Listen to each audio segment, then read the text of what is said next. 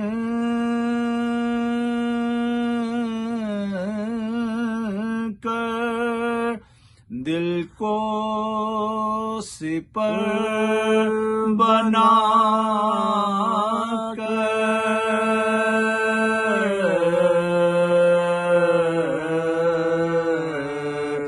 بیعت کا ہاتھ کاٹا پیاسوں نے کربلا کے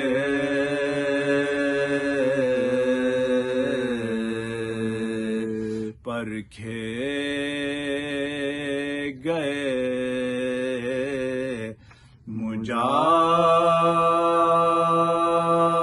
مجاہد.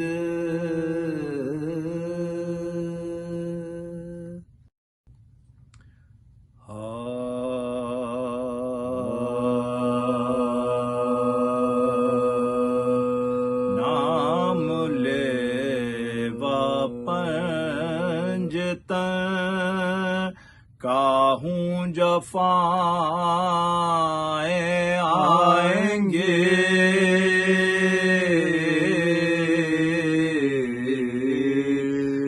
نام لے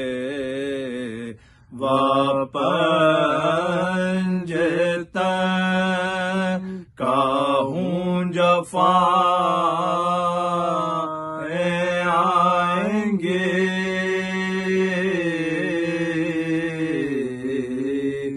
رہنورد شوق ہوں سر تو بلائیں آئیں گے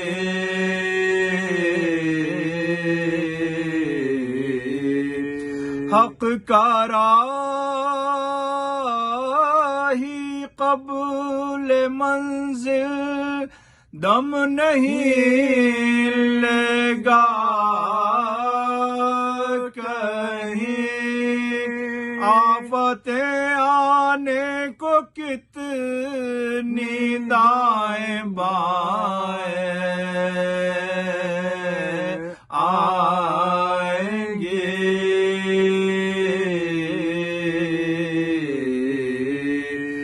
نام لے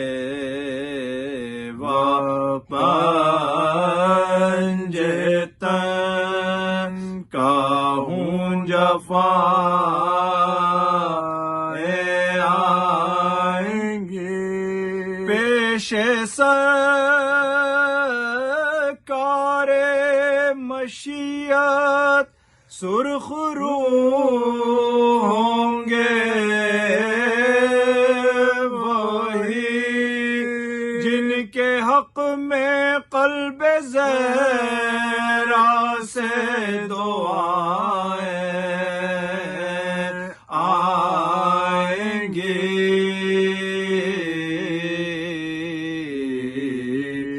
نام لے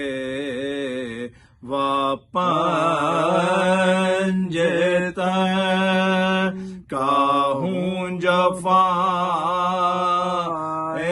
آئیں گے لوگ ایسے جو دلیل احسن تقویم ہوں سل کے جنت سے نہ کیوں ان کی قبائیں آئیں گے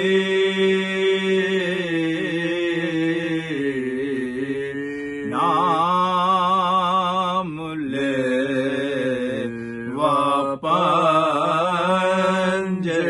واپنجتن کاہوں جفائیں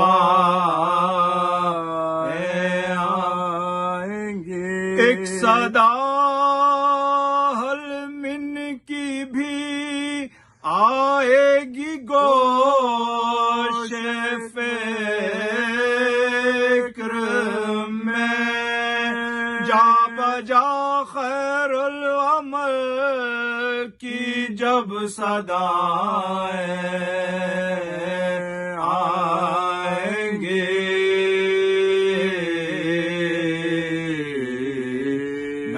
نام لے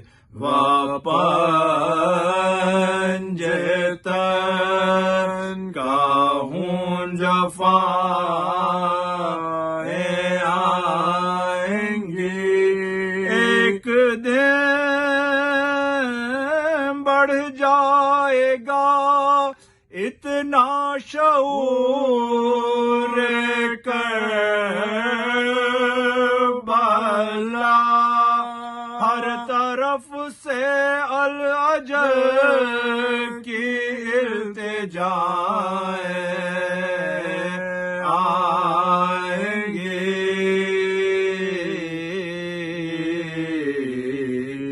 ہر طرف سے العجل کی التجائیں آئیں گے یہ تو اس خورشید سرور سے کوئی پوچھے کلیم شام تک جانے میں کتنی کربلائیں آئیں گے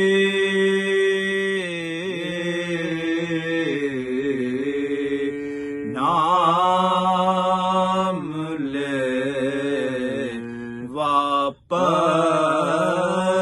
واپنجتا سورہ فاتحہ بسم اللہ الرحمن الرحیم الحمد للہ رب العالمین الرحمن الرحیم مالک یوم الدین ایاک نعبد و ایاک نستعین اهدنا الصراط المستقیم صراط الذین انعمت علیہم غیر المغضوب علیہم ولا الضالین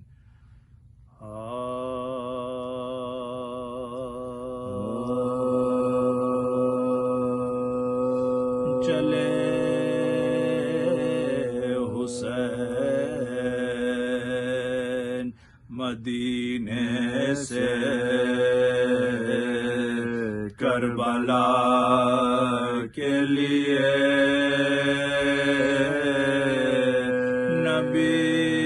نبی کے شہر سے رخصت ہوئے خدا کے لیے اٹھے گی دل میں کسک قبر مصطفیٰ کے لیے لحد بطول کی ترسے گی فاتحہ کے لیے لحد بطول کی ترسے گی فاتحہ کے لیے فضائے غم ہے جدھر بھی نگاہ پڑتی ہے ابھی سے شہر مدینہ میں خاک اڑتی ہے ابھی سے شہر مدینہ میں خاک اڑتی ہے عجیب کرب کا عالم ہے قلب سرور پر چلا رہا ہو کوئی جیسے پے بپے خنجر قدم بڑھاتے ہیں رک رک کے جانب لشکر نظر میں پھرتی ہے بیٹی کی شکل رہ کر نظر میں پھرتی ہے بیٹی کی شکل رہ کر عزیز ہو چکے رخصت مریض تنہا ہے اکیلے گھر کی اداسی ہے اور سو رہا ہے اکیلے گھر کی اداسی ہے اور سو رہا ہے یہ کون کہتا کہ اب ان کو بھول جا سورا ناک برائیں گے واپس نہ اصغر آئے گا سنا وہ کھائیں گے اور یہ گلے پہ تیر جفا عجیب وقت پہ پہنچے گا نام بھر تیرا عجیب وقت پہ پہنچے گا نام بھر تیرا کرے گا بات جو شہ سے تیرے برادر کی حسین اس کو دکھائیں گے لاش اکبر کی حسین اس کو دکھائیں گے لاش اکبر کی مسافر آئیں گے لے کر تیرے لیے معیشت تو سب کو ڈھونڈے گی اور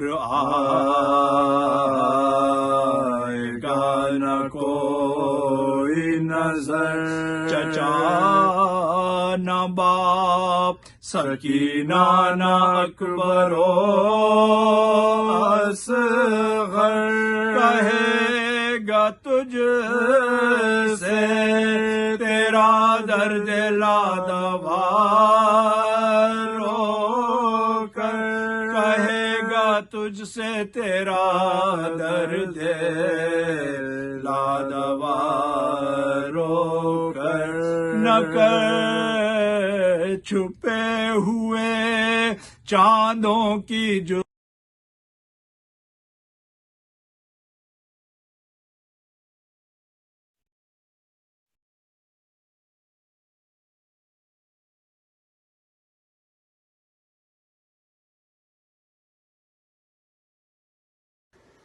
Assalamu alaikum Mu'min and Mu'minat. Just an announcement for our upcoming program. Majlis regarding Shahadat of Imam Jafar Sadiq alayhi salam will be held on June 6th, Sunday. Program starts 7 o'clock and there's a speech by Maulana Sayyid Asad Jafri at 7:30 and Maulana Zaki Bakri will speak at 8 o'clock and there'll be chance to have a Ziyarat or Shabiyat Tabut Imam Sadiq alayhi salam. So you're all requested to attend that program, please. And you can sponsor these programs too for your Mu'minin Saleh Swab Majlis. And the Hadiyah is only $200. Mu'minin would like to inform you that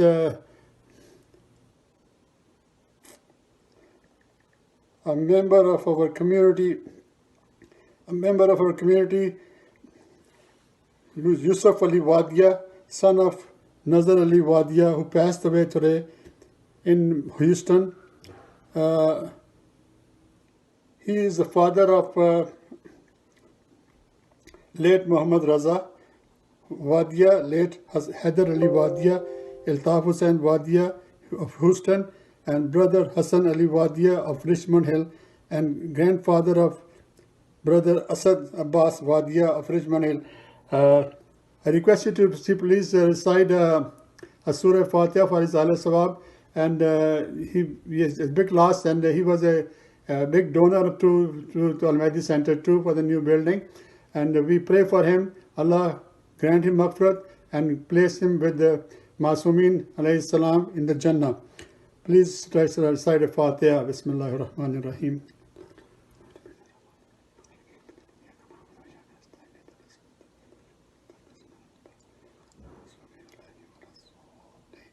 Bismillah.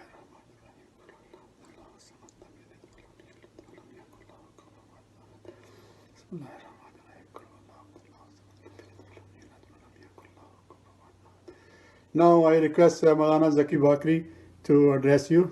Thank you. Maulana Zaki Bakri Sahab.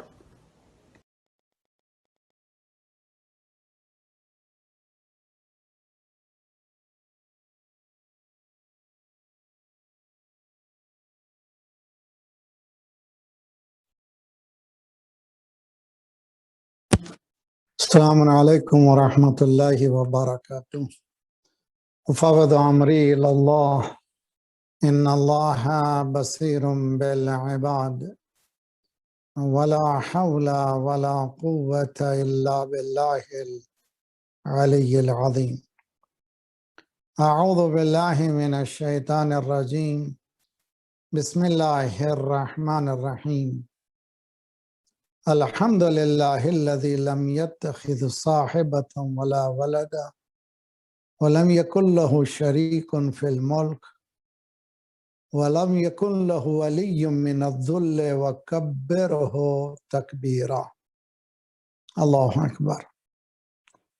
والصلاة والسلام على جميع الأنبياء والمرسلين سيما على من جعلهم بشيرا ونذيرا وسراجا ومنيرا أبي القاسم محمد. اللهم صل على محمد وآل محمد وعجل فرجهم وأهل بيته الطيبين الطاهرين المعصومين لا سيما بقية الله في الأراضين صاحب العصر والزمان خليفة الرحمن إمام الإنس والجان الذي بيمنه رزق الورى وبه طبتت الأرض والسماء. اللهم عجل فرجه الشریف. دنیا کے تمام تباہیوں کا علاج ظہور مولا ہے.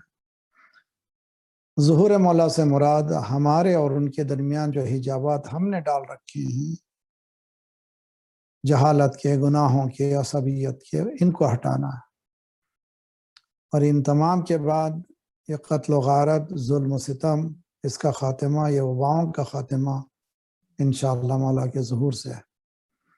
بسم اللہ الرحمن الرحیم. اللہم کن لولیک لحجت ابن الحسن صلواتک علیہ وعلی آبائے فی هذه الساعة وفی کل ساعة ولی وحافظ وقائد وناصر ودلیل وعینا حتی تسکنہ ارضک طوعا وتمتعہ فیہا طویلا.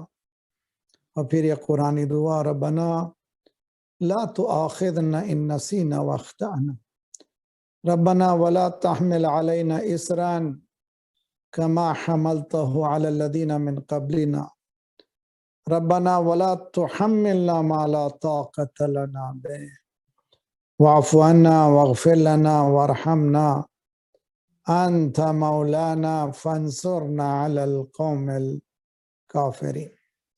أما بعد وقد قال الله وهو أصدق القائلين وقوله الحق.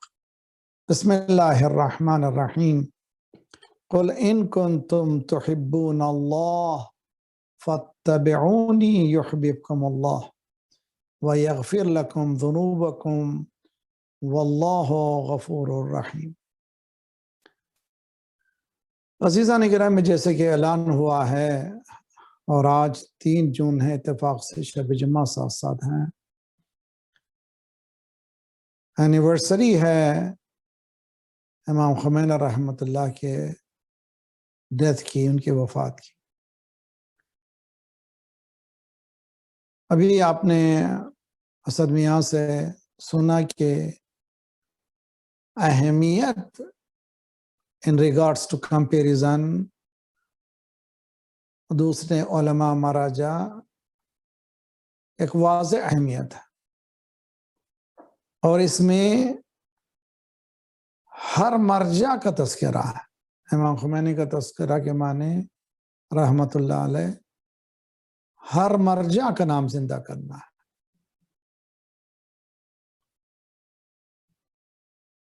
ہر سال ہم نے کوشش یہ کی ہے کہ امام خمینی کی زندگی سے کوئی نہ کوئی نیا پہلو لیا جائے، اس کو سمجھا جائے۔ 5 سال گزشتہ سال میں نے حقیر نے قرآنی اصطلاحوں کو، کچھ ایسے اصطلاح تھے جو مفقود ہوتے جا رہے تھے، امام خمینی نے زندہ کیا۔ ان میں سے 2 واضح اصطلاحات مستضعفین اور مستکبرین۔ آج میں چاہتا ہوں کہ امام خمینی کی زندگی سے ایک دوسرے زاویے کی طرف نگاہ اٹھا کر کے دیکھیں۔ وہ زاویہ حق پرستوں اور مؤمنین پر اثر انقلاب کا، ظالمین اور مستکبرین پر اثر انقلاب کا۔ یہ 2 الگ الگ ریاکشنز ہیں۔ یہ کیوں ہیں؟ آج کی بحث یہ ہے، اور غور سے سنیں اور کوشش یہ کریں۔ اور جیسے کہ بتایا جا رہا ہے مسلسل، یہ تذکرے، یہ ذکر صرف اس لیے نہیں کہ ہم سنیں، بلکہ میں بول رہا ہوں، میں عمل کروں۔ آپ سن رہے ہیں، آپ عمل کریں۔ عمل بغیر نتیجے ملنے والے نہیں ہیں، اور یہی ثابت کیا امام خمینی رحمۃ اللہ علیہ نے۔ وہ کون سا عنصر ہے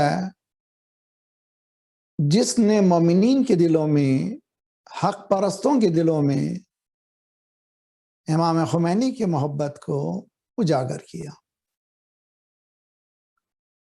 اور again we have to go source of knowledge, Quran Majeed, Surah Al Imran 3 سورہ اور 31ویں آیت۔ پھر میں اپنے آپ کو، آپ تمام کو نصیحت کرتا ہوں، روزانہ 10 آیتیں کم از کم اپنے گیجٹ، اپنے فون، اپنے میسیجز پڑھنے سے پہلے 10 آیتوں کی تلاوت ترجمے کے ساتھ کیا کریں۔ اور اگر کچھ ٹائم دے سکیں آپ کنٹمپلیشن کا، غور و فکر کا، ضرور دیں، اس لیے کہ یہ کتاب زندگی ہے، کتاب نور ہے۔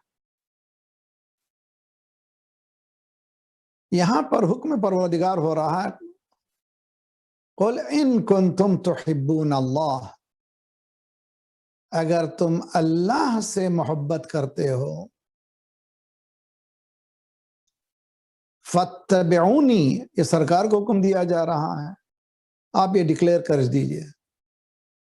اگر یہ لوگ محبت اللہ کی محبت کا دل میں بھرم رکھتے ہیں اور ڈھنڈوڑا پیٹتے ہیں اور یہ کہتے ہیں کہ ہمیں اللہ سے محبت ہے، تو میری اتباع کرو، یعنی مجھے فالو کرو، امیٹیٹ۔ ان ریٹرن کیا ہوگا؟ ان ریٹرن یہ ہوگا کہ یحببکم اللہ۔ انسان کی ہیومن نیچر ہے to love, to be loved, to love, to be loved by others. محبت کروں، محبت کیے جاؤں، مجھے بھی کوئی، مجھ سے بھی کوئی محبت کرے، میں بھی کسی سے محبت کروں۔ ہم مومنین اشد حبا للہ، الذین آمنوا اشد حبا للہ، جو لوگ ایمان لاتے ہیں وہ لوگ سیویئر ہیں، بہت شدید ہیں جب اللہ کی محبت کا مسئلہ آتا ہے۔ قرآن نے یہ میکانزم بتایا ہے کہ اللہ کی بیر محبت کا ماننے والے نہیں ہے، اتباع رسالت ہوگی تو اللہ کی محبت ہے۔ اور ان ریٹرن اللہ نے یہ شرط لگانے کے بعد بتایا کہ پھر میں بھی تم سے محبت کروں گا۔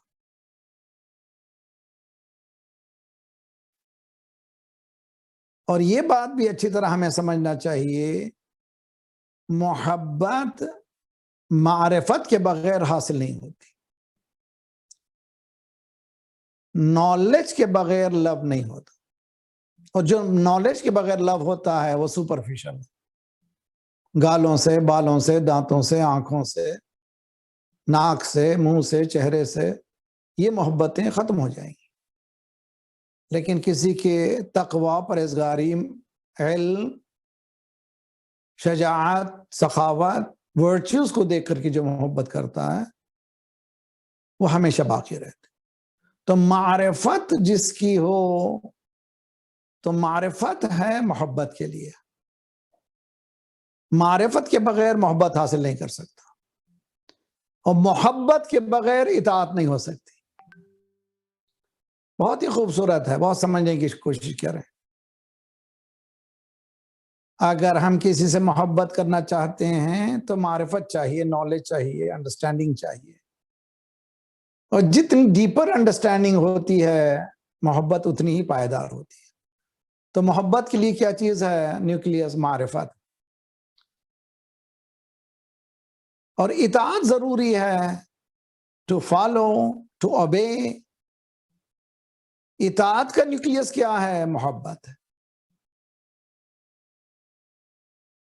یہ جوان کوئی جوان اپنی بالوں کے اسٹائل کو مخصوص انداز میں، اس کا ٹی شرٹ مخصوص، فلاں پلیئر سے محبت ہے، وہ اسی طرح کی ہیئر کٹنگ ہے اور اسی طرح کا ٹی شرٹ ہے،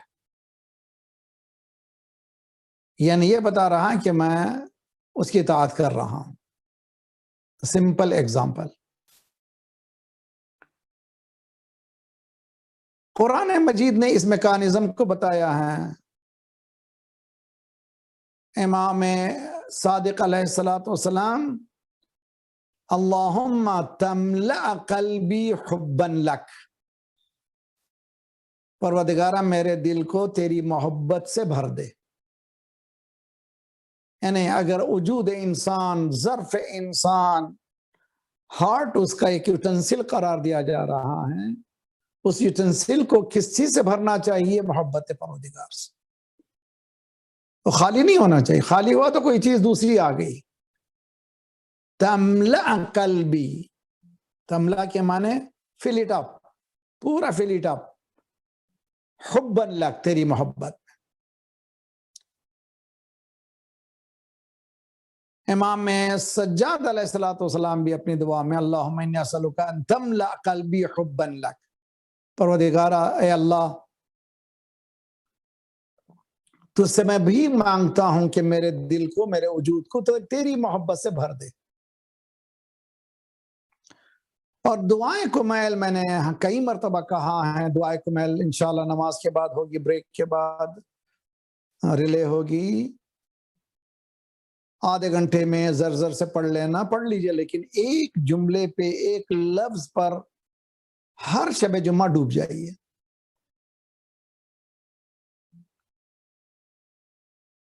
وَاجْعَلْ لِسَانِي بِذِكْرِكَ لَهِجًا، وَاجْعَلْ لِسَانِي بِذِكْرِكَ لَهِجًا، میرا لہجہ، میری گفتگو کاہے کے لیے ہو؟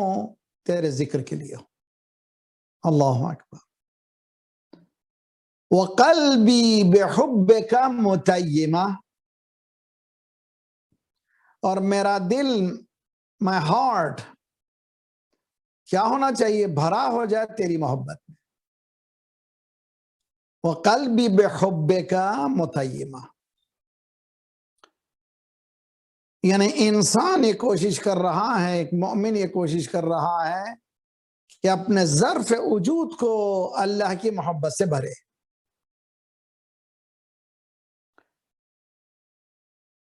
اور اگر ہوگا تو کیا ہوگا؟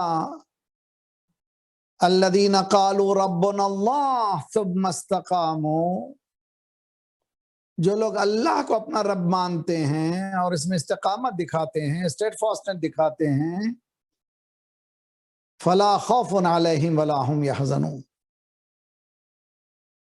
اس کے ری ایکشن یہ ہے کہ انہیں کسی طرح کا رنج و غم نہیں ہوتا،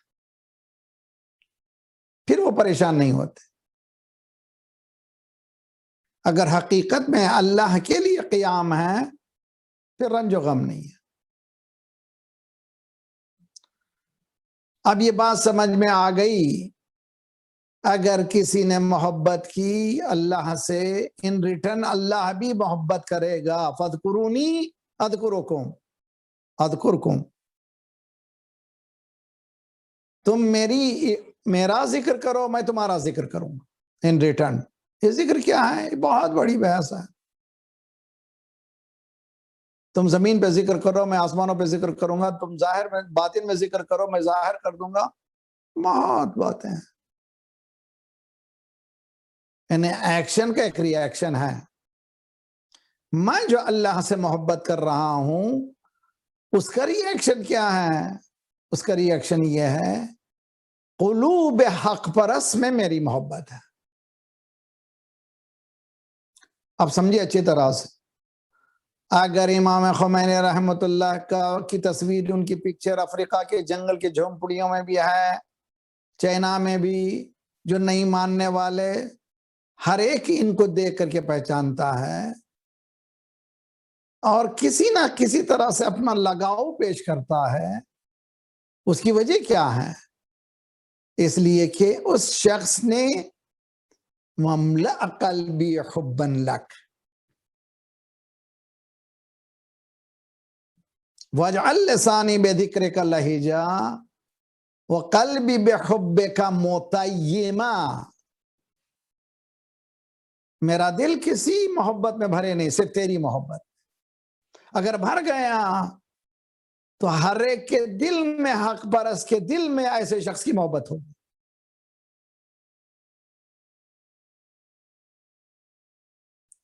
تو یہ پہلو آج کی شب اچھی طرح سے یاد رکھ لیجئے. حق پرستوں نے, مؤمنین نے, مسلمانوں نے امام خمینی رحمت اللہ علیہ کو ایک سافٹ کارنر کم از کم محبت کی نگاہ سے جو دیکھا ہے, اس کی وجہ کیا چیز ہے؟ وہ امام خمینی رحمت اللہ علیہ کی محبت ہے اللہ کی ذات سے. کیسے معلوم؟ آثار امام خمینی کو جمع کیا جا رہا ہے. امام خمینی رحمت اللہ نے اپنے 10 سال کی زندگی میں انقلاب کے بعد جو تقاریریں کی ہیں, جو کتبے لکھے ہیں, جو لیٹرز لکھے ہیں, ان سب کو جمع کیا گیا. آثار امام خمینی رحمت. ان میں سے ایک ٹکڑا یاد رکھ لیجئے اور غور کیجئے آج شب جمعہ. وَقَلْبِ بِحُبِّكَ مُتَيِّمًا. ہمارے پاس جب بھی ہم کوئی کام کرتے ہیں, ہمارے کارنر میں, دل کے کارنر میں کوئی نہ کوئی غرض ہوتا ہے. امام خمینی رحمت اللہ کون ہے؟ تقریر کا ایک حصہ. ان تحولی کے پیدا شد در ایران, ان وحدت کلمہ کی پیدا شد در دنیا, ہما از خداوند تبارک و تعالی است. یہ انبیاء کی زبان سے نکلنے والا جملہ ہے. یہ جو ریولوشن پیدا ہوا ایران میں, ریولوشن انقلاب کے معنی ایسا نہیں ہے 25% 45 ڈگری چینجز. انقلاب منقلب ہو جانے کو کہتے ہیں, اپ ڈاؤن ڈاؤن اپ ہو جائے, اس کو کہتے ہیں انقلاب. 190 ڈگری بالکل چینج. یہ انقلاب جو تحول پیدا ہوا در ایران میں, وحدت کلمہ ساری دنیا میں جو جاری ہوا.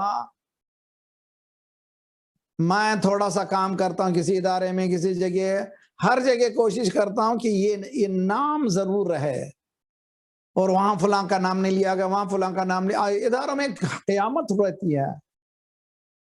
بعض لوگ چھوڑ کے چلے جاتے ہیں اداروں کو اس لیے کہ میرا نام نہیں لیا گیا, میرا نام جو ہے ہائی لائٹڈ نہیں تھا, میں لائم لائٹ میں مجھے نہیں بٹھایا گیا, مجھے اسٹیج پہ نہیں بٹھایا گیا. فساد دنیا میں. اتنا بڑا انقلاب لانے کے بعد وہ توحید کا یہ جملہ ہے, یہ تحول جو پیدا ہوا ہے، یہ انقلاب جو پیدا ہوا ہے ایران میں، اور یہ وحدت کلمہ جو دنیا میں پیدا ہوا ہے، یہ سب اللہ کی طرف سے ہے، میری طرف سے نہیں ہے۔ یہ خالص توحید ہے، اس کا نتیجہ یہ ہے کہ ہر شخص حق پرست ان سے محبت کرے۔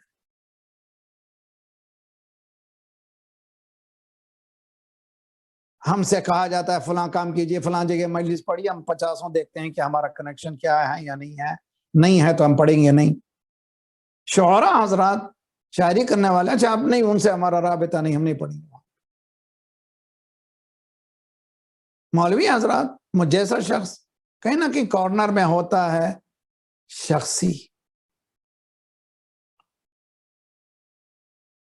امام خمینی رحمت اللہ خالصتاً انقلاب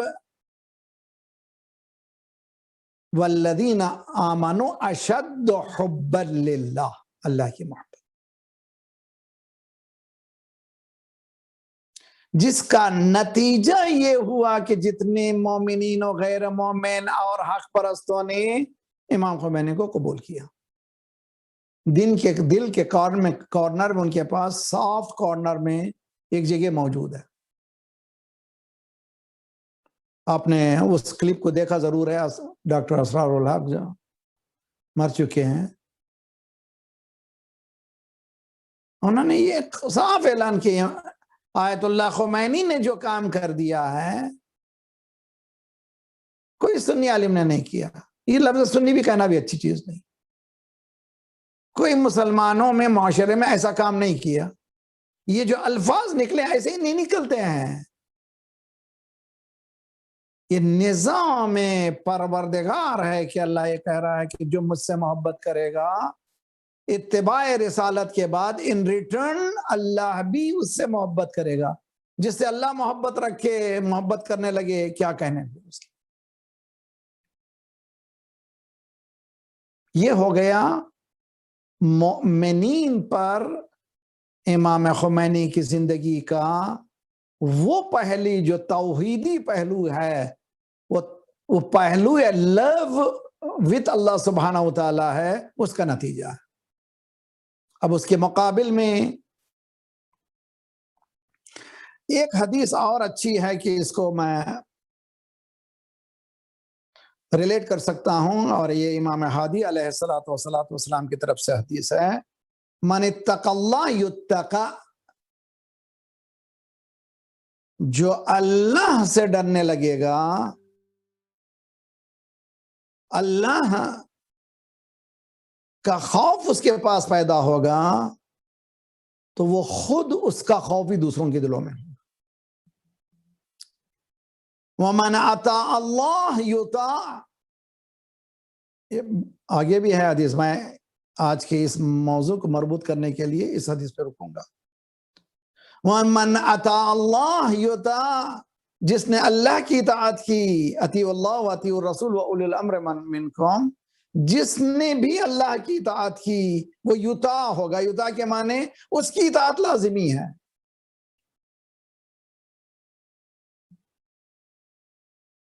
وَمَنْ أَطَاعَ الْخَالِقَ لَمْ يُبَالِ سَخَطَ الْمَخْلُوقِينَ،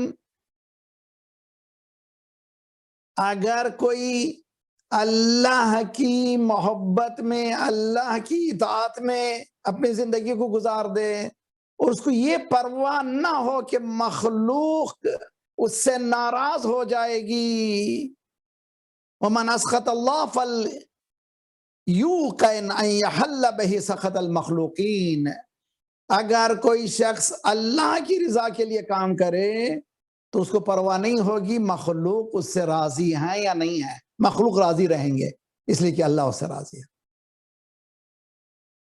اور جو مخلوق کی رضا کے لیے کام کرتا ہے، جو لوگوں کی پلیزنگ کے لیے کام کرتا ہے، لوگوں کے نگاہوں سے بھی اللہ گرا دیتا ہے۔ یہ امام ہادی علیہ افضل الصلاۃ والسلام۔ تو امام خمینی کی حیات کا یہ آج کا رخ مومنین پر، حق پرستوں پر جو اثر ہوا ہے ایک، اور باطل پر ظالمین پر جو اثر ہوا ہے، یہ دوسرا رخ پیش کر رہا ہوں میں، بہت اچھی طرح سے سمجھیے۔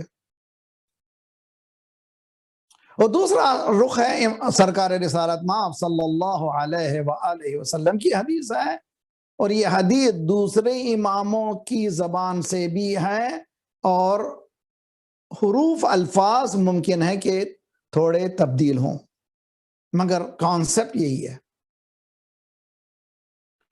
من خاف اللہ عز و جل، سرکار رسالت مآب صلی اللہ علیہ وآلہ وسلم روحی و ارواحنا لہ الفدا فرماتے ہیں، من خاف اللہ عز و جل، جو اللہ تبارک و تعالی سے ڈرے گا، خاف منہ کل شیء، اللہ سے ڈرنے والا ذات پروردگار ہر شے کے دل میں اس اللہ کے ڈرنے والے کا ڈر لگا دے گا۔ اس کے on the other hand وَمَن لَمْ يَخِفِ اللَّهِ أَخَافَهُ اللَّهُ مِن كُلِّ شَيْءٍ، جو اللہ سے نہیں ڈرے گا ہر شے سے وہ ڈرے گا۔ اس کو اور واضح تر دیکھیے، سرکار رسالت مآب کی حدیثیں جوامع الکلم کلم کہلاتے ہیں، یعنی پریسائز، بہت ہی کم الفاظ میں بہت سے مطالب، اور ائمہ معصومین علیہ السلام نے قدر ہمارے ذہنوں کا لحاظ کرتے ہوئے تھوڑی تفصیل سے، امام صادق علیہ السلام، من خاف اللہ عز و جل اخاف اللہ منہ کل شیء، جو بھی اللہ سے ڈرے گا اور یہ ڈر اس کا صحیح حقیقت میں ہو، اس کی پریکٹیکل لائف میں آ جائے، گناہوں سے بچتا چلا جائے، صرف خوف پروردگار میں، ذات پروردگار، اس شخص کا خوف اللہ ہر اس دل کے دل میں ڈالے گا جو اللہ سے نہیں ڈرتا۔ وَمَن لَمْ يَخِفِ اللَّهَ خَافَهُ اللَّهُ مِن كُلِّ شَيْءٍ، جو اللہ سے نہیں ڈرتا وہ بلی سے بھی ڈرتا، بیوی سے بھی ڈرتا۔ میں تو مذاق کرتا ہوں۔ تو یہاں پر نقطہ، جس نے کبھی گن ہاتھ میں نہیں لیا، جس نے کبھی میدان جنگ میں جا کر کے جنگ، ظاہراً کوئی جنگ نہیں لڑی، مگر یہ کون ہے جس کی وجہ سے دنیا کو کہنا پڑا the man who changed the world؟ B B C London کا یہ ڈاکیومنٹری کوئی معمولی ڈاکیومنٹری نہیں ہے، اور وہ لوگ ان کی تعریف میں نہیں کر رہے ہیں، بلکہ اپنے ویسٹ کو ڈرانے کے لیے be prepared, such an ideology is moving. The man who changed the world، وہ شخص جس نے دنیا کو بدل دیا، تو دنیا کو وہی بدل سکتا ہے جو اپنے وجود میں اللہ کے احکامات کو بدل دے۔ اگر وہ اللہ کے لیے بدل جائے تو کائنات اس کے لیے بدل جائے گی۔ حق پرستوں کے دلوں میں، مومنین کے دلوں میں، مسلمین کے دلوں میں امام خمینی کی محبت، قل ان کنتم تحبون اللہ، اور باطل کے دلوں میں امام خمینی رحمت اللہ کا ڈر، اس بات کی دلیل ہے کہ سسٹم ذات پروردگار نے اس طرح کا رکھا ہے کہ تم سنسیئرٹی کو پیش کرو، لو میں سنسیئر رہو، تمہاری محبت سب کے دلوں میں ڈالوں گا، میں مجھ سے خوف میں سنسیئر رہو، تمہارا ڈر ہر ایک میں ڈالوں گا۔ دعائے ندوہ میں کیا پڑھتے ہیں؟ ایتہ بروح القدس وحففتہ بالرعب، اے پروردگار تو نے روح قدس کے ذریعے سے سرکار رسالت مآب کی مدد فرمائی، اور تو نے ایک رعب و دبدبے کے ذریعے سے دنیا کو دبا ڈالا۔ یہ کون سا رعب ہے؟ یہ کیا میکانزم ہے؟ کیا یہ ہم سمجھ سکتے ہیں اس رعب کو؟ ایک دنیا کھلے گی، آواز کھلے گی، جس کی طرف اسد میاں نے مسٹیکل پہلو کی طرف اشارہ کیا تھا، یہ مسٹیکل پہلو صرف اپنے وجود کو اللہ سے مربوط کرنے کے لیے نہیں ہے، پورے سسٹم کو لانے کے لیے. اور میں ایک جملہ ہر سال امام خمینی کے برسی میں کہتا ہوں، جو دین کتابوں میں بحث و مباحثہ میں تھا وہ دین پریکٹیکل ہوا جو کسی نے نہیں کیا. یہ کریڈٹ صرف اور صرف امام خمینی رحمت اللہ علیہ. ہمارے ہاں فقہ میں ایک کتاب پڑھائی جاتی ہے حوزے میں، اس کتاب دو جلدوں میں ہے، لمعتین، نام ہی لمعتین، 2 جلدیں ہیں، 54 پلس اس میں کتابیں ہیں، کتاب الطہارہ سے کتاب الوراثہ تک. یہ کتاب کے معنی الگ الگ چاپٹرز فقہ کے ہیں، اور سب بحث کر رہے تھے، سب بحث کرتے تھے. ہم بھی جب قم میں تھے پڑھ، چلو قم میں رہتے ہیں وہ سب پڑھتے ہیں، لیکن یہ پورے بحث و مباحثہ کو پریکٹیکل لائف میں خود نے جو بدلا ہے اس کا نام امام خمینی رحمۃ اللہ.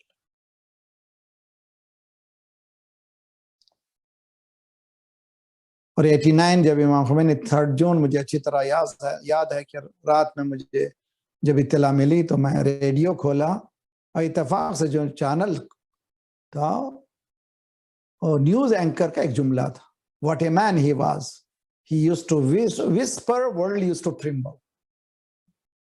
کیا مین؟ وہ دشمن مجبور ہوتا ہے حق کو بیان کرنے کے لیے. وہ کیسا انسان تھا کہ جس کے ہونٹ ہلتے تھے تو دنیا ہلتی تھی. آج وہی پر تو ہم دیکھتے ہیں رہبر معظم سے، وہی انداز دیکھتے ہیں. کیوں؟ ایک انقلاب خالصتاً للہ. تو معلوم ہوا محبت کسی سے اگر ہوتی ہے وہ کوئی معمولی چیز نہیں ہے، وہ صرف اور صرف جو اللہ کی محبت میں ڈوب جاتا ہے اس کو یہ چیز ملتی ہے.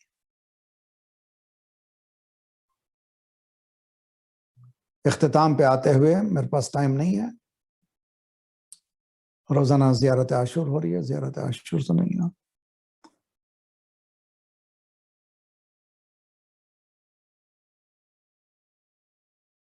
اٹھائیس رجب کو امام حسین علیہ السلام اپنے نانا کی قبر کے پاس آتے ہیں.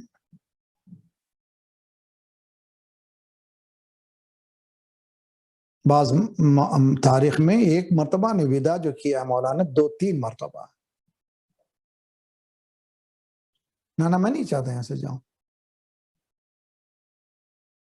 اس سے بہتر کوئی جگہ آپ کے پہلو میں رہوں، آپ کے قبر کی مجاوری کروں.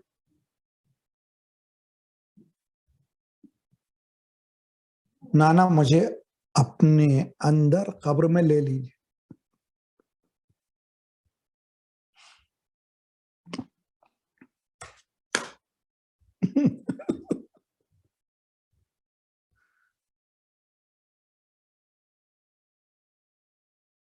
امام حسین علیہ السلام آنکھ کو بند کرتے ہیں،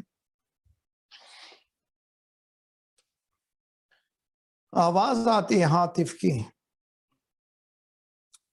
یا بنیا ان اللہ شاء یراک قتیلا. گویا نانا کی زبان میں کوئی کہہ رہا ہے، اے میرے بیٹے، مرضی پروردگار یہی ہے کہ تو اس کی راہ میں شہید.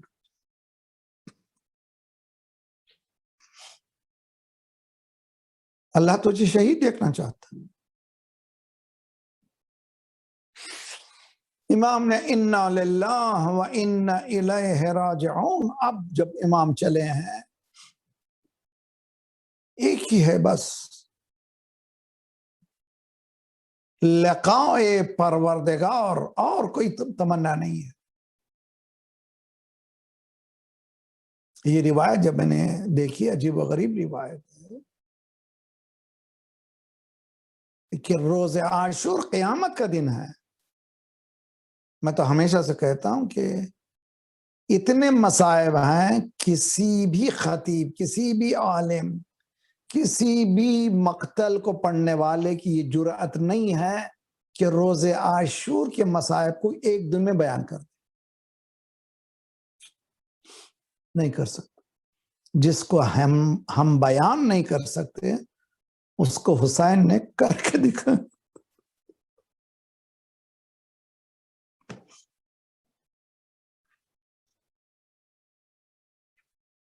جن مصائب کو ہم بیان نہیں کر سکتے امام حسین نے کر کے دکھا۔ روایت یہ ہے،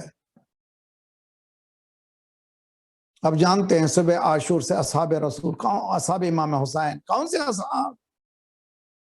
السلام علیکم یا انصار دین اللہ، ایسے جو مجھے میرے نانا کو بھی نہیں ملے، میرے بابا کو بھی نہیں ملے، میرے بھائی کو نہیں ملے، اور ایسے جا رہے ہیں۔ مگر یہاں پر تیور رضن بقضائہ و تسلیما لامرہ ومنہم من قضى نحبہ ومنہم من ينتظر وما بدلوا تبدیلا، اس کے علاوہ کوئی آواز نہیں۔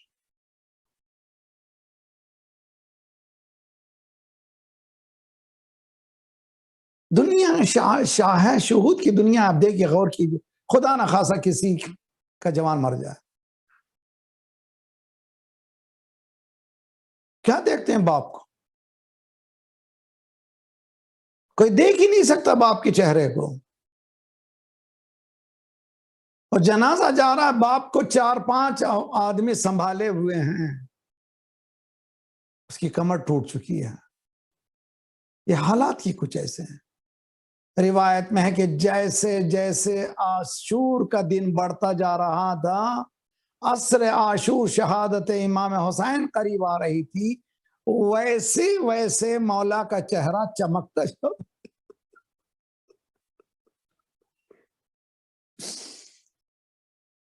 والذین آمنوا اشد حبا للہ،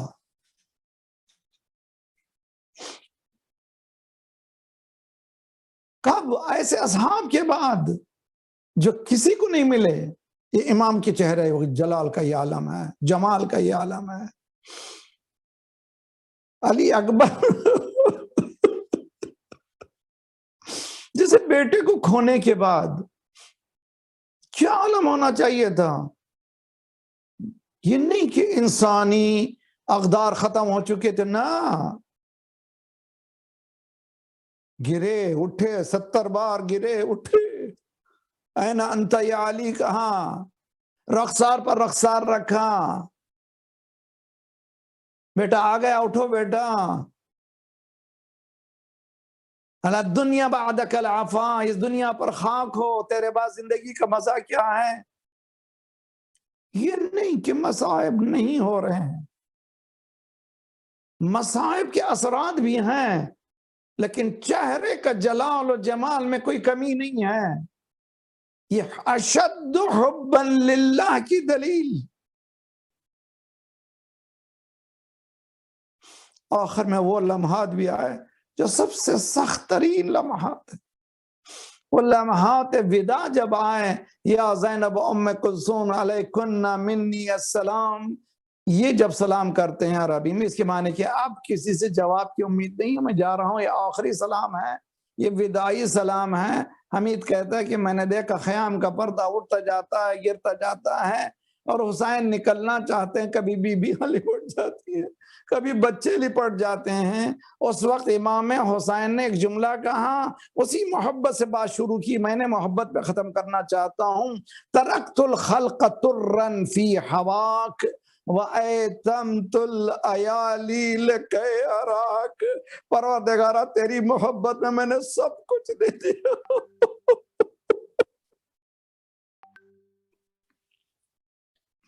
میں نے تیری محبت میں سب کچھ دے دیا، اب میرے بچوں کو میں یتیم کرنے جا رہا ہوں تاکہ تجھ سے ملاقات کروں۔ وَأَيْتَمْتُ الْأَيَالِي لِكَيْ أَرَاكَ، باہر آئے فنظر یمیناً وشمالا، صبح سے آقا مولا چاروں طرف چاہنے والے، لیکن عصر عاشور میں اکیلا حسین، یا ابطال الصفا وفرسان حی جا، اے میرے شیرو، زینب سمجھ گئی ہر شہید جب جاتا تھا کوئی نہ کوئی رکاب کو تھامتا تھا، آگے بڑھی، اے بھیا میں سوار کرتی ہوں صلی اللہ علیہ یا ابا عبداللہ وعلى الأرواح التي حلت بفنائك وأنا أخذ برحلك عليكم منا السلام أبدا ما بقيت وبقي الليل والنهار.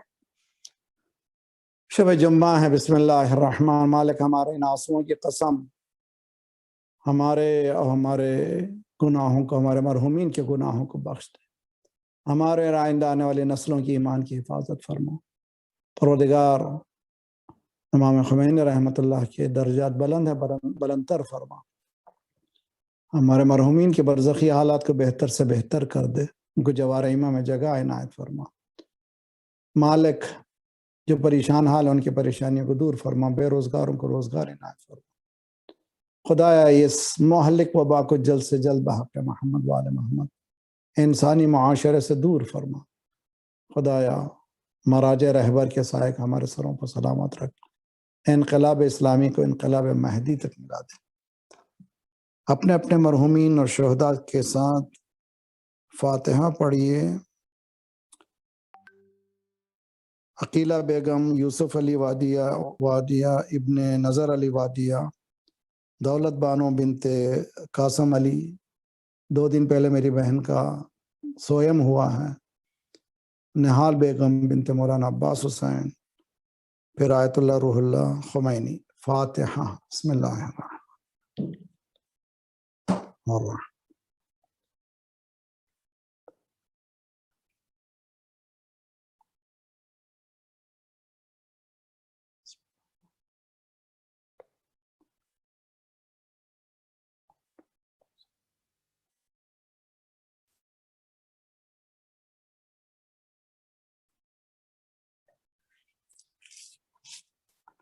اللہم صلی علی محمد.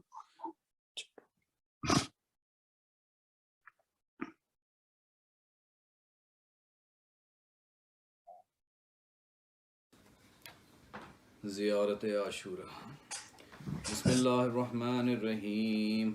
السلام علیکم یا ابا عبداللہ، السلام علیکم ابن رسول اللہ، السلام علیکم ابن امیر المومنین وابن سید الوسین، السلام علیکم ابن فاطمة الزہراء سیدۃ النساء العالمین، السلام علیکم یا سار اللہ وابن سارہ والوتر الموتور، السلام علیکہ وعلی الارواح التي حلت بفنائک علیکم منی جمیعا سلام اللہ ابدا ما بقیت وبقی اللیل والنہار.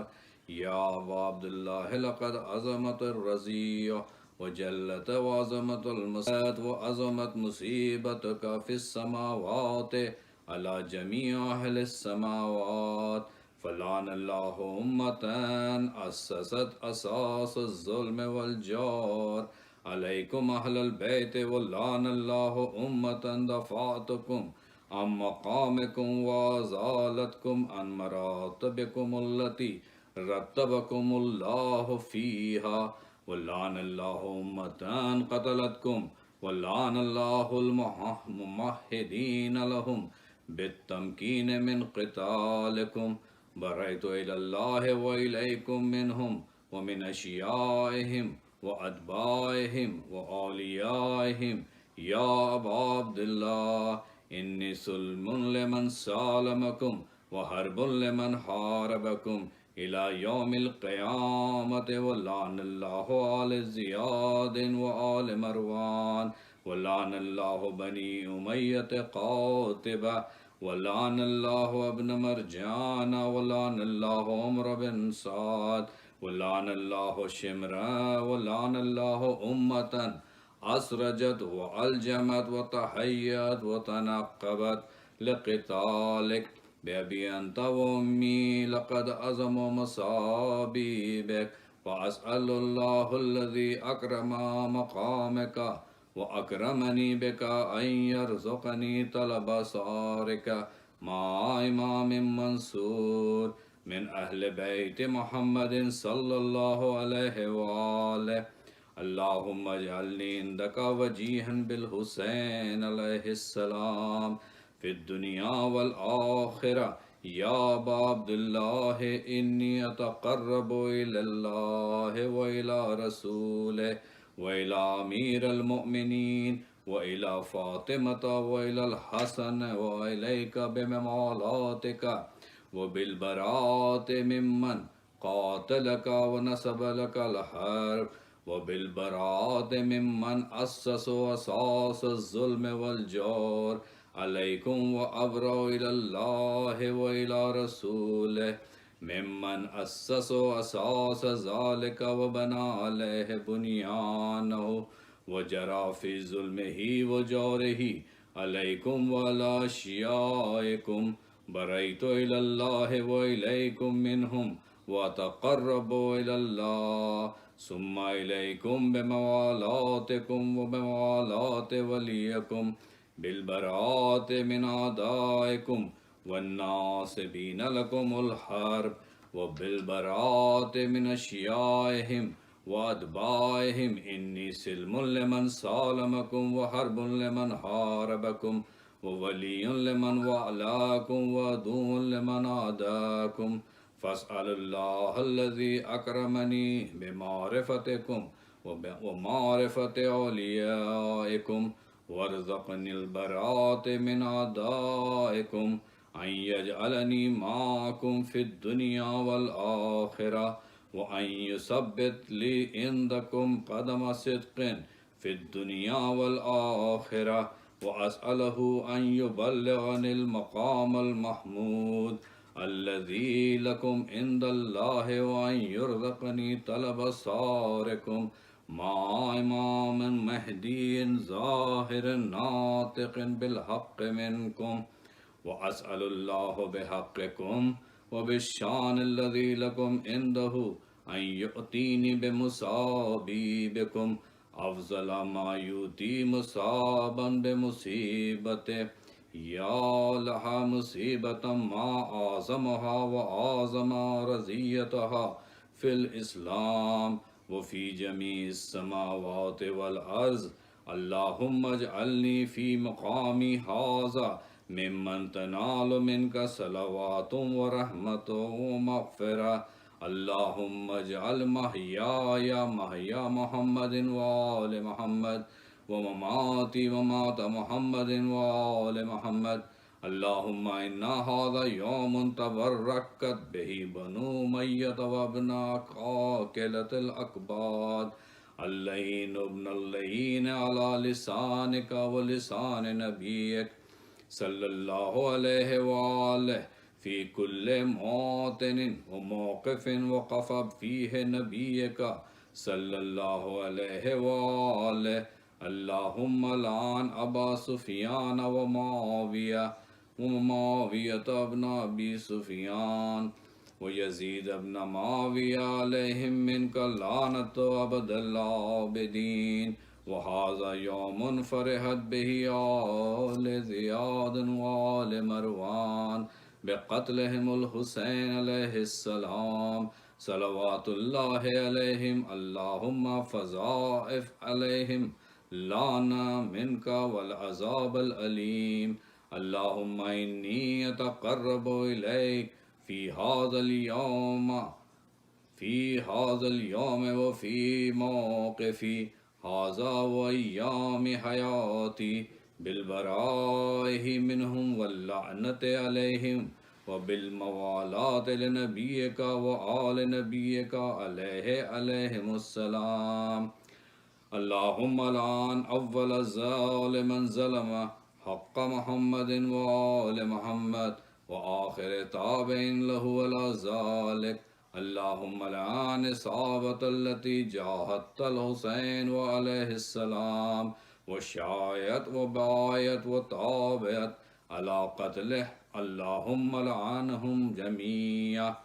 السلام عليك يا أبا عبد الله وعلى الأرواح التي حلت بفنائك وعليك مني سلام الله أبدا ما بقيت وبقي الليل والنهار ولا جعله الله آخر العهد مني لزيارتكم.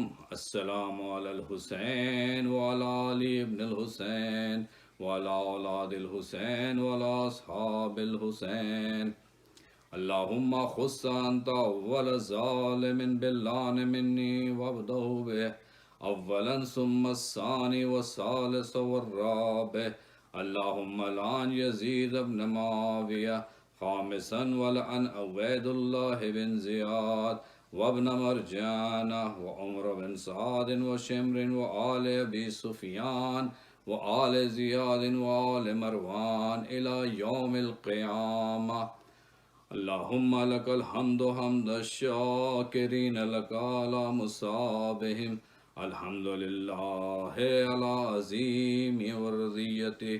اللهم ارزقني شفاعة الحسين عليه السلام يوم الورود، وثبت لي قدم الصدق عندك مع الحسين وأصحاب الحسين الذين بذلوا مهجهم دون الحسين عليه السلام.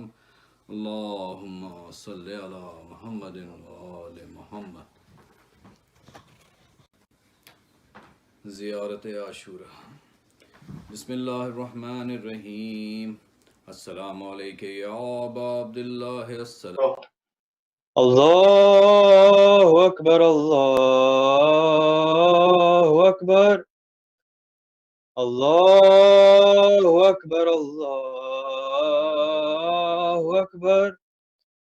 اشہد ان لا الہ الا اللہ اشہد ان لا الہ الا اللہ اشہد ان محمد رسول اللہ اشہد ان محمد رسول اللہ اشہد ان علی ولی اللہ اشہد ان علی ولی اللہ. حی علی الصلاۃ حی علی الصلاۃ حی علی الفلاح حی علی الفلاح حی علی خیر العمل حی علی خیر العمل. اللہ اکبر اللہ اکبر. لا الہ الا اللہ لا الہ الا اللہ.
أعوذ بالله من الشيطان الرجيم.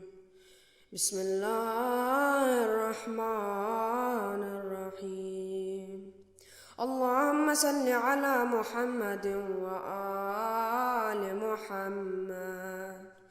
اللهم إني أسألك برحمتك التي وسعت كل شيء وبقوتك التي قهرت بها كل شيء وخضع لها كل شيء وذل لها كل شيء وبجبروتك التي غلبت بها كل شيء وبعزتك التي لا يقوم لها شيء وبعظمتك التي ملأت كل شيء وبسلطانك الذي على كل شيء وبوجهك الباقي بعد فناء كل شيء وبأسمائك التي ملأت أركان كل شيء وبعلمك الذي أحاط بكل شيء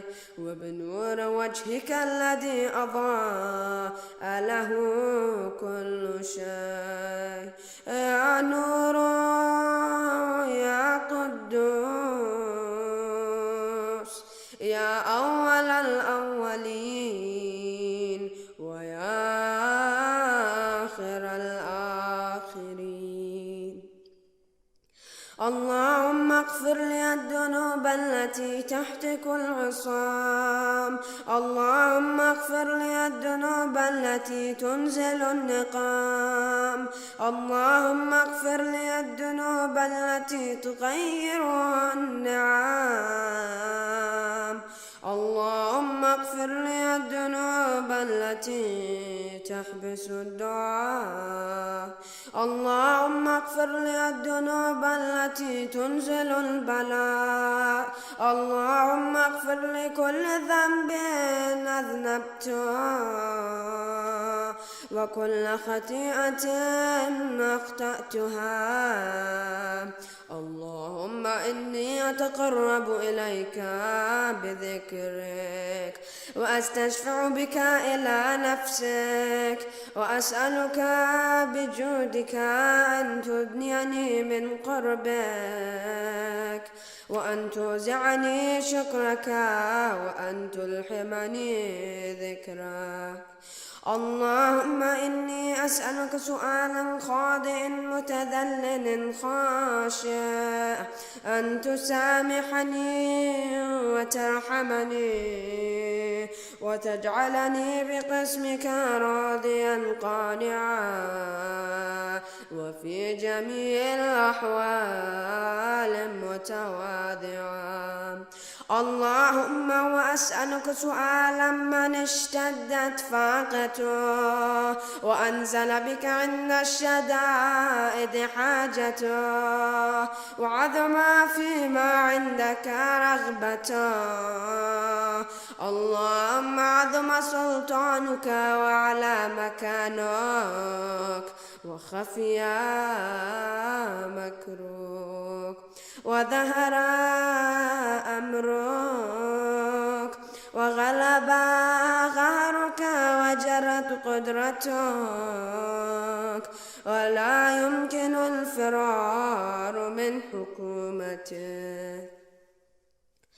اللهم لا أجد لذنوبي غافرا ولا لقبائي ساترا ولا لشيء من عملي القبيح بالحسن مبدلا غيرك لا إله إلا أنت. سبحانك وبحمدك ظلمت نفسي وتجرأت بجهلي وسكنت إلى قديم ذكرك لي ومنك علي. اللهم مولاي كم من قبيل سترت وكم من فاذ من البلاء أقلت وكم من عثار وقيت وكم من مكروه دفعت وكم من ثناء جميل لست أحلا له نشرت اللهم عدم بلائي وأفرت بي سوء حالي وقصرت به أعمالي وقعدت بي أغلالي وحبسني عن نفعي بعد عملي وخدعتني الدنيا بقرورها ونفسي بجنايتها ومطال يا سيدي فأسألك بعزتك ألا يحجب عنك دعائي سوء عملي وفعالي ولا تفضحني بخفي ما طلعت عليه من سري ولا تعاجلني بالعقوبات على ما عملت في خلواتي من سوء فعلي وإسعاتي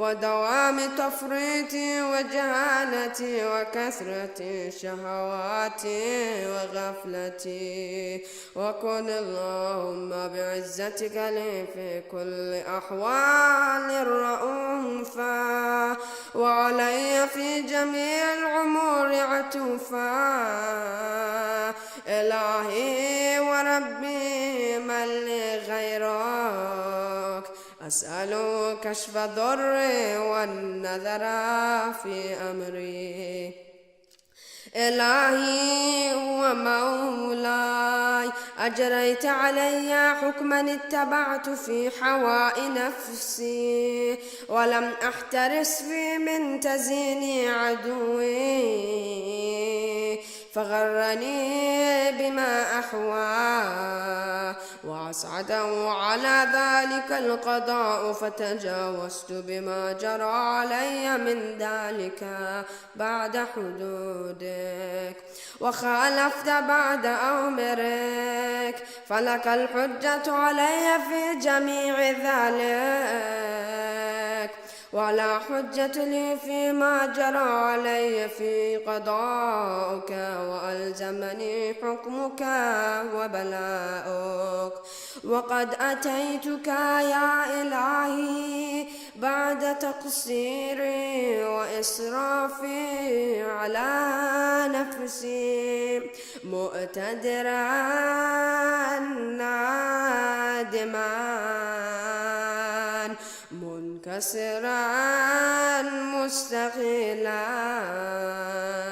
مستغفرا منيبا مقرا مدعنا معترفا لا أجد مفر مما كان مني ولا مفزعا أتوجه إليه في أمري غير قبولك عذري وإدخالك إياي في ساعة رحمتك اللهم فاقبل عذري وارحم شدة ضري وفكني من شدي وثاقي يا رب ارحم ضعف بدني ورقة جلدي ودقة عظمي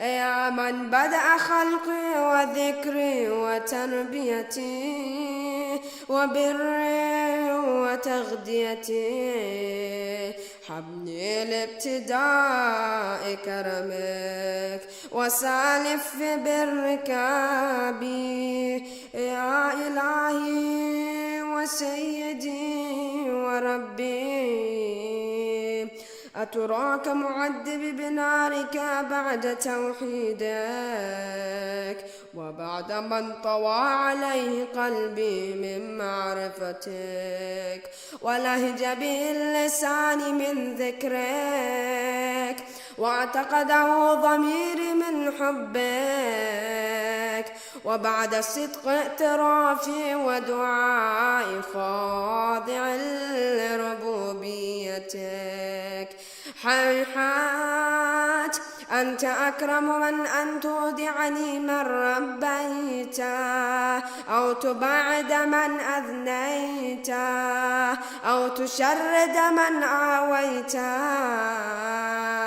أو تسلم إلى البلاء من كفيته ورحمته وليت شئري يا سيدي وإلهي ومولاي أتسلط النار على وجوه خرت لعظمتك ساجدا وعلى ألسن نطقت بتوحيدك صادقا وبشرك مادحا وعلى قلوب اعترفت بإلهيتك محققا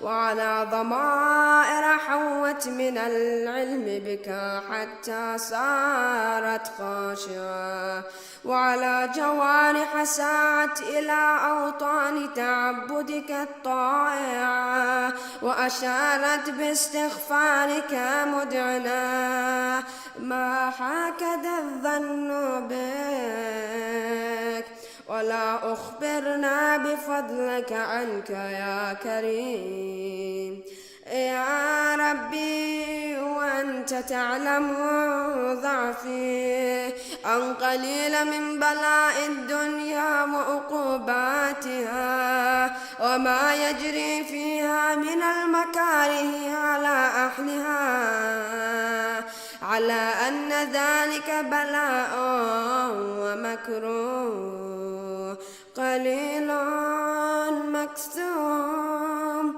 يسير بقاء قصير مدة فكيف احتمال لبلاء الآخرة وجليل وقوع المكاره فيها وهو بلاء تطول مدته ويدوم مقامه ولا يخفف عن أهله لأنه لا يكون إلا عن غضبك وانتقامك وسخطك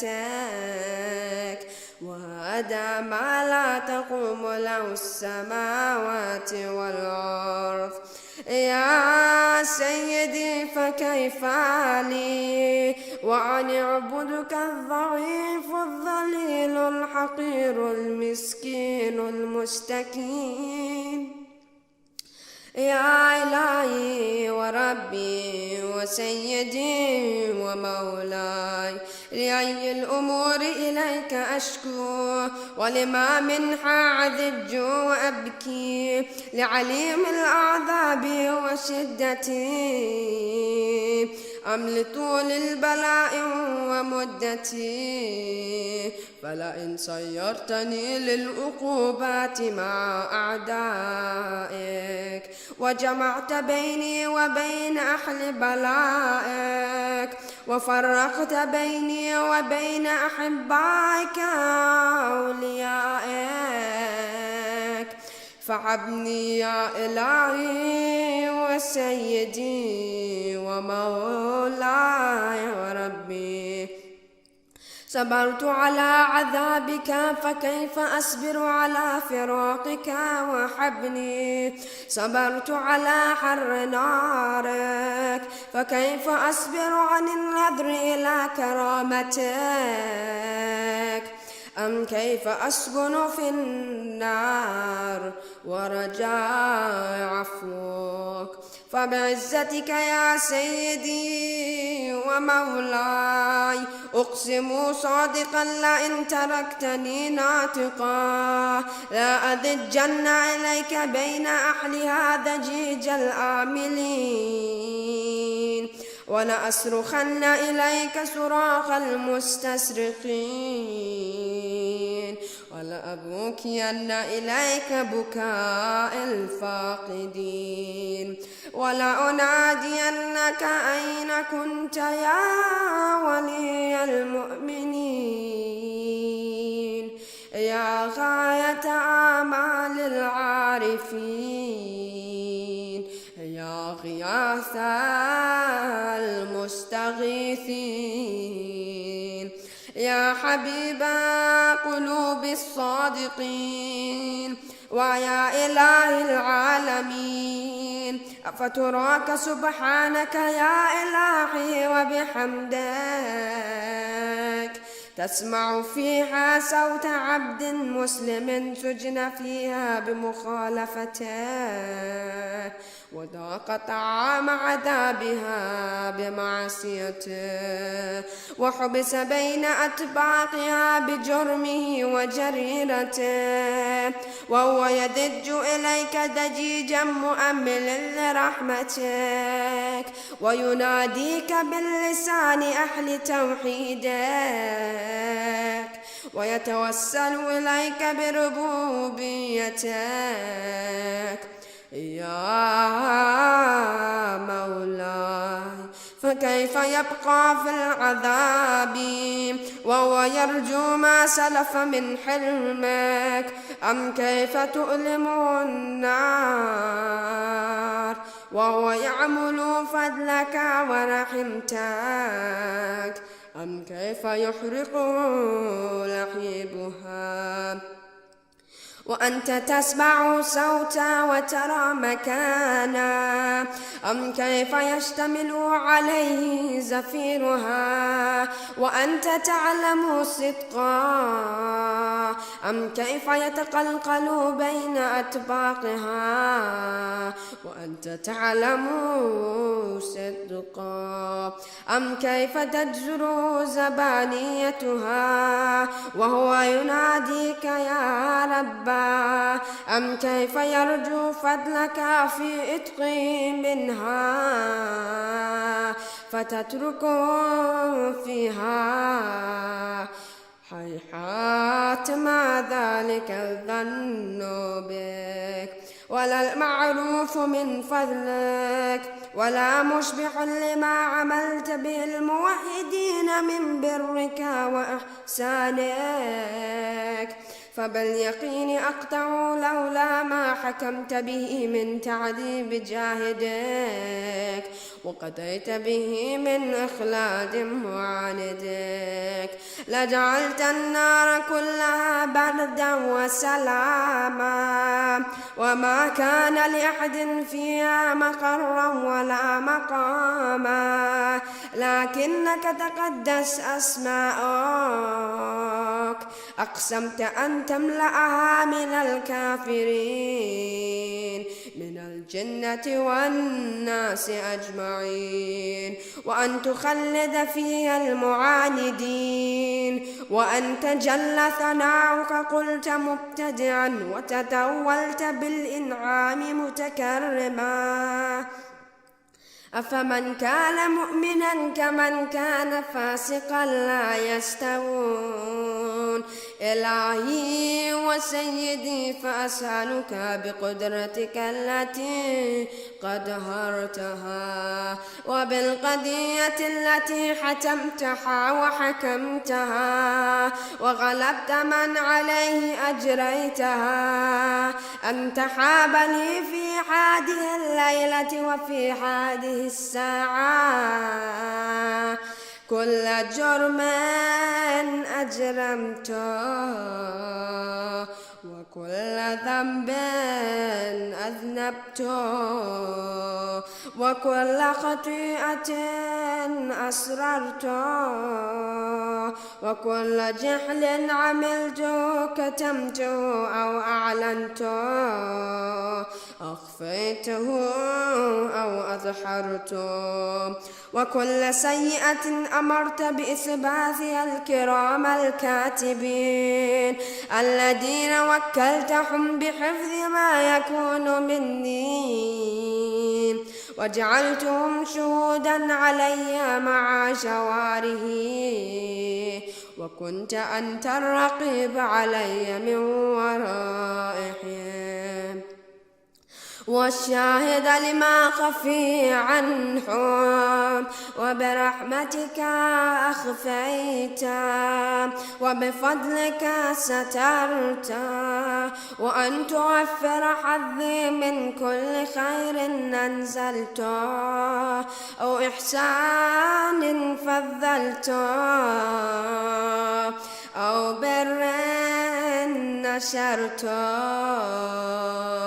أو رزق بسطت أو ذنب تغفر أو خطأ تستر يا ربي يا ربي يا رب يا إلهي وسيدي ومولاي ومالك رقي يا من بيده ناصيتي يا عليما بضري ومسكنتي يا خبيرا بفقري وفاقتي يا ربي يا ربي يا رب أسألك بحقك وقدسك وأعظم صفتك وأسمائك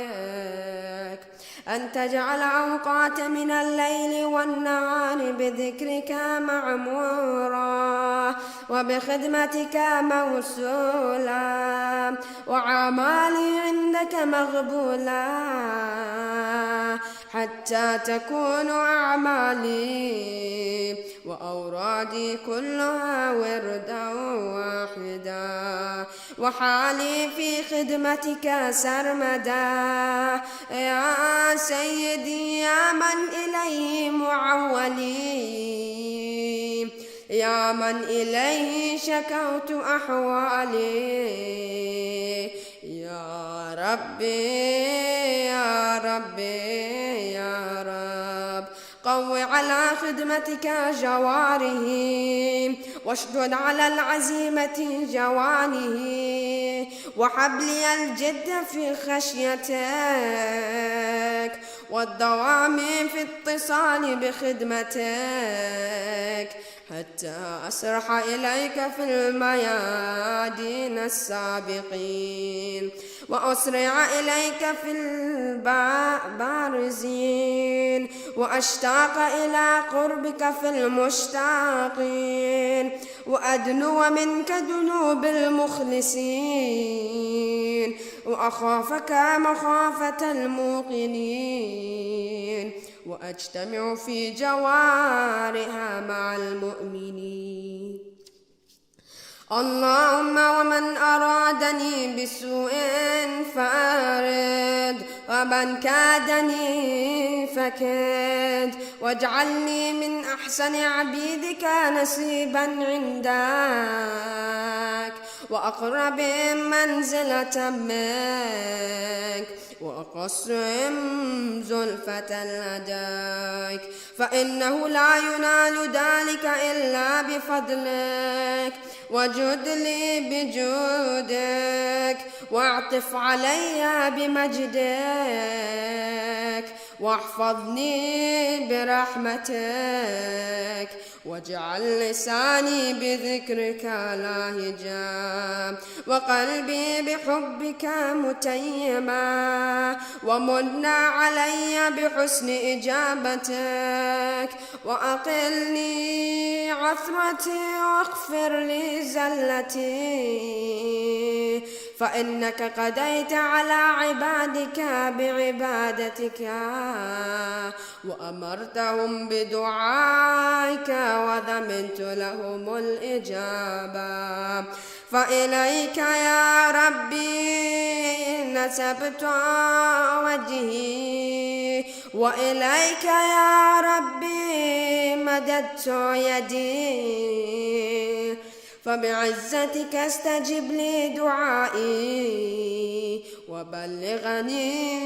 منايا ولا تخضع من فضلك رجائي واكفني الشر الجن والإنس من أعدائي يا سريع الرضا